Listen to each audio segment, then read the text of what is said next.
శ్రీ మహాగణాధిపతయ నమః. మనం చాలాసార్లు ఏమనుకుంటామంటే, గతంలో ఈ పొరపాటు చేసాం, మరలా అవకాశం వస్తే ఈ పొరపాటు చేయకుండా ఉందాం అని ఒకసారి అనుకుంటాం. అలాగే మనం గతంలో ఈ తప్పు చేశాము, ఈసారి కనుక అవకాశం వస్తే ఈ తప్పు చేయకుండా ఈ సరైన నిర్ణయం తీసుకుని మన జీవితాన్ని బ్రహ్మాండంగా ముందుకు తీసుకెళ్ళగలుగుతామని ఆశపడుతూ ఉంటాం. ఇట్లా ఏదైనా సరే గతంలో చేసినటువంటి తప్పులు కానీ, మన వల్ల జరిగిన ఇబ్బందులు కానీ, మనకు తెలియకుండా జరిగినవి కానీ, తెలిసి జరిగినవి కానీ ఏవైనా సరే ఒక ఇబ్బందికరమైన పరిస్థితులు, దాని ఫలితాలు చేసినప్పుడు తెలివి కానీ, చేసిన తర్వాత మనకి చాలా బలంగా దెబ్బ కొడుతూ కనపడుతూ ఉంటాయి.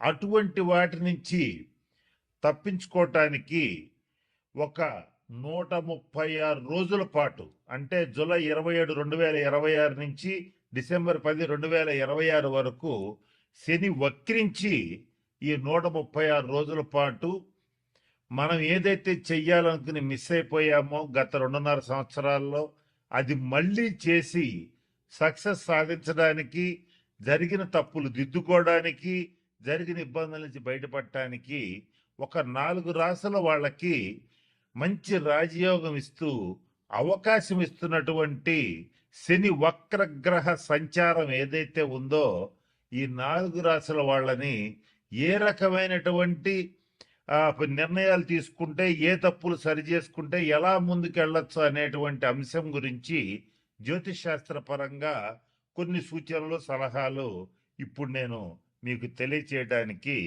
ప్రయత్నం చేస్తాను. అలాగే నెక్స్ట్ రాశి ఎవరు అని అంటే సింహరాశి వాళ్ళు. సింహరాశి వాళ్ళకి అష్టమ శని సంచారం జరుగుతోంది. ఈ జరుగుతున్న క్రమంలో ఎప్పుడైతే శని వక్రించాడో, వీళ్ళు ఏం చేస్తుంటారంటే, ముఖ్యంగా జీవిత భాగస్వామి విషయంలో కానీ, వీళ్ళు కూడా తండ్రి గారి విషయంలో కానీ, లేదా వీళ్ళకి గనక కొడుకులు ఉండేటట్లయితే సింహరాశి వాళ్ళకి పెద్ద కొడుకు విషయంలో కానీ కొన్ని అనాలోచిత నిర్ణయాలు తీసుకుని వీళ్ళు ఇబ్బంది పడి ఉంటారు, వాళ్ళని కూడా ఇబ్బంది పెట్టుంటారు. ఇలా జరుగుతుంది. అయితే అందరికీ అన్ని జరగాలని లేదు. వాళ్ళ జన్మ జాతకరీత్యా కొందరికి కొన్ని జరుగుతాయి, కొందరికి కొన్ని జరగవు. అట్లాగే ఇది జరిగే అవకాశం సింహరాశి వాళ్ళకి ఎక్కువ ఉంటుంది. ఆ నిర్ణయాలని కొంచెం పెద్ద మనసు చేసుకుని ఈ తండ్రితో కానీ, పెద్ద కొడుకుతో కానీ, జీవిత భాగస్వామి విషయంలో కానీ ఏ నిర్ణయాలు అయితే తీసుకున్నారో, ఒకవేళ మీరు గనక పొరపాటు చేస్తుంటే వాళ్ళకి సారీ చెప్పి ఆ నిర్ణయాన్ని సరి చేసుకోండి. వాళ్ళు మీ పట్ల గనక అలా చేస్తుంటే మరొకసారి వాళ్ళని హెచ్చరించి వాళ్ళ తప్పు వాళ్ళు తెలుసుకునేలా చేయడానికి 136 రోజులు ఉపయోగపడుతుంది. ఇదొకటి. ఇక రెండవ పాయింట్ ఏంటంటే, ఫైనాన్షియల్గా సింహరాశి వాళ్ళకి అర్థం పర్థం లేని ఖర్చులు పెరిగిపోయి, అర్థం కాకుండా అసలు ఎంత పోయిందని లెక్క చూసుకుంటే, ఈ దాదాపు ఈ అష్టమ శని ప్రారంభమైన దగ్గర నుంచి లెక్కేసుకుంటే వీళ్ళకి అసలు లెక్క రాదు. రాదు అని అంటే దాదాపుగా సంవత్సరంన్నర 18 నెలల కాలంలో వీళ్ళు ఏం చేశారో, దేనికి డబ్బు ఖర్చు పెట్టారో, ఆ ఖర్చు పెట్టిన వీళ్ళకి కూడా తెలియకుండా ఖర్చు అయిపోయి ఉంటుంది. అట్లా వెళ్ళిపోయినటువంటి ద్రవ్యం కూడా వీళ్ళకి, డబ్బు కూడా వేరే రూపాల్లో, అంటే అదే డబ్బు వెనక్కి వస్తుందని కాదు, వేరే రూపంలో కానీ, వేరే అవకాశం రూపంలో కానీ ఆర్థికంగా బాగా ముందుకెళ్ళే అవకాశం అనేటువంటిది వీళ్ళకి ఖచ్చితంగా వస్తుంది. అలాగే మరొక ముఖ్యమైన విషయం ఏంటంటే, ఇళ్ళు, స్థలాలు, పొలాలు ఇట్లాంటి విషయాల్లో నిర్ణయాలు తీసుకునేటప్పుడు సింహరాశి వాళ్ళు కొంచెం అమ్ముడు పోలేదని కానీ, లేదా మంచి రేటుకి అమ్మలేకపోయామని కానీ గతంలో ఖచ్చితంగా బాధపడి ఉంటారు. వాళ్ళకి 136 రోజులు సువర్ణావకాశం. ఈ టైంలో వాళ్ళు ఖచ్చితంగా వాళ్ళు ఏదైనా ఇల్లు అమ్మాలనుకున్నా, స్థలం అమ్మాలనుకున్నా, పొలం అమ్మాలనుకున్నా దాదాపు మంచి రేటుకి అమ్మగలుగుతారు. అయితే అంతకంటే ఎక్కువ వస్తుందని మాత్రం ఆశపడద్దు.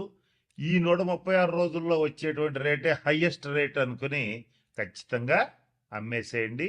మంచి ఫలితాలు పొందుతారు, మంచి లాభం వస్తుంది. ఆ తర్వాత వేరే బిజినెస్ లేదా ఆ డబ్బును ఇంకో చోట పెట్టడం కానీ ఏదన్నా చేసుకోవడానికి మీకు ఖచ్చితంగా అవకాశం ఉంటుంది. అంటే వృద్ధులు, వికలాంగులు ఎవరన్నా ఉంటే వాళ్ళకి సహాయం చెయ్యండి. అది ఆర్థికంగా కావచ్చు, అలాగే వాళ్ళకి సర్వీస్ చేయటం కావచ్చు.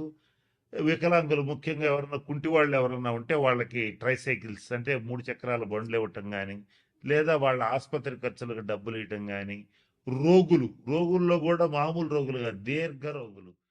కొన్ని దీర్ఘ రోగులకి, తరుణ రోగులకి తేడా ఏంటంటే తరుణ వ్యాధులు అంటే అప్పుడొచ్చి అప్పుడే వారం 10 రోజుల్లో తగ్గిపోతాయి. దీర్ఘ రోగులు అంటే నెలలో సంవత్సరాల తరబడి వాళ్ళు రోగిష్టి వాళ్ళలానే ఉంటారు. వాళ్ళకి సేవ చేయండి.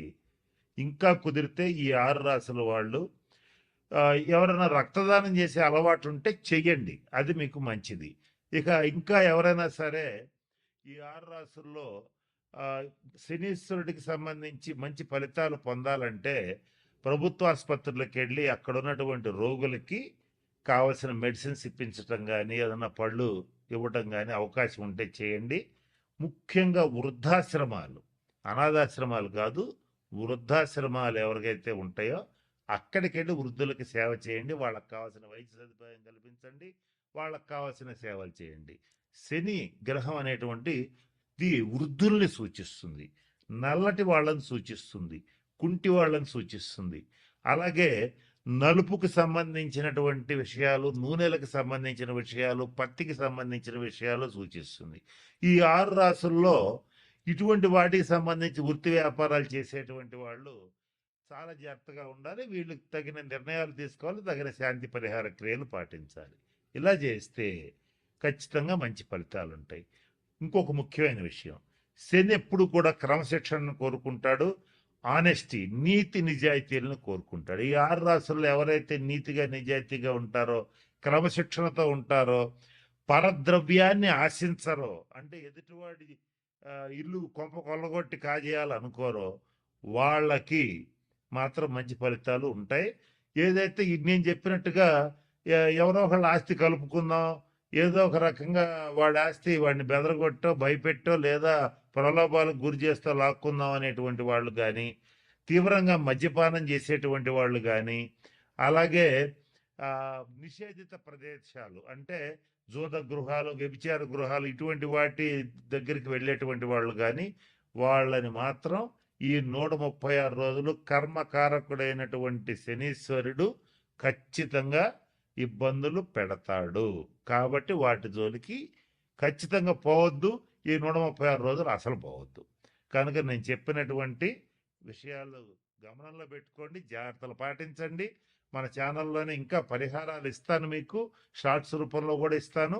వాటిని పాటించి ఈ 136 రోజులు మీకు అత్యంత అనుకూలంగా మార్చుకోవచ్చు. నేను చెప్తూ వీడియో మొదట్లో మాట చెప్పాను, వక్రీ బలి అన్నాను. వక్రించిన గ్రహం మరింత బలంగా పనిచేస్తుంది. ఆ బలంగా పనిచేసేటప్పుడు దాన్ని పాజిటివ్గా నెగిటివ్గా మార్చుకోవటం మీ చేతుల్లో ఉంటుంది.